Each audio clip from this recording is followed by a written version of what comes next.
Alright, Merry Christmas. Have a short news video for you today.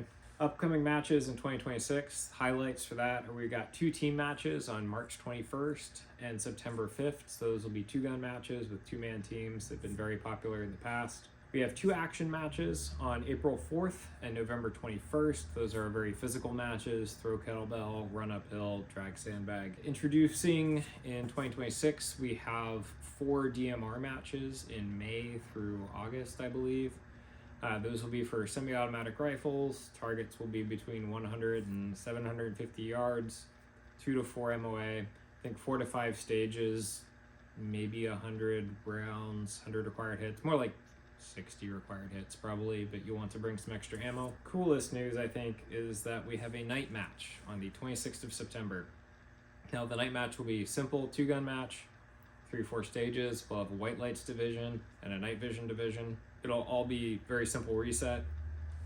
2 requirements for that: you must have shot 3 matches with us, and I will be checking practice score. No first timers allowed for that.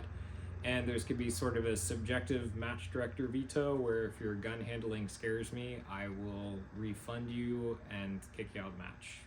Couple match changes in 2026 is we've had some kind of power creep or difficulty creep at our monthly 2-gun matches, which has trade-offs, right? So for the regulars, it keeps things more interesting and more challenging. If the matches get harder over time, it keeps me more interested if I can make more and more interesting stages. However, it can be discouraging for new shooters. Monthly matches are supposed to be our accessible matches, and now they can be sometimes quite difficult. So in 2026, we're going to have a policy where of our 4 stages that we typically have, 2 will kind of have the standard power creep that you've come to know, but 2 of them we will try to be kind of going back in time, have them be a little shorter, more accessible, more friendly to new people. I think this is a reasonable compromise to keep the regulars engaged and make it not so overwhelming for first-time shooters. It can be a big psychological hurdle to come shoot your first match. Another trade that we're doing, or a change that we're doing, is we're moving from stage point scoring, where each stage is worth 100 match points. The person who has the fastest time on the stage gets 100 match points, and then you take your slower time, put that in the denominator, their faster time in the numerator, multiply that by 100, that's how many stage points you get. Add up all those match points, whoever has the most wins the match, and we're going to do a total time plus scoring from here on. So we just add up all the times across all of the stages. This does have trade-offs. The downside is that very, very short stages will just matter less. However, this does let me do stages that have bonuses or potentially very many bonuses without as many scoring anomalies that are unexpected. So another change is that matches are going to be a bit shootier. So we will still have long range targets out to 300, 400, 500 yards, but we'll be taking for rifles some of those 150 to 250 yard targets and maybe taking one of those engagements and substituting it for like 3 hits or 3 targets in the like 70 to 150 yard range. Point is to make the matches be a little more fun, a little bit higher round count, have there be more to do without necessarily spiking the difficulty or the stage running times by a lot. And also to introduce some trade-offs from the sort of like 20-inch barrel and a 1 to 10 LPVO meta that seems to be best for everything.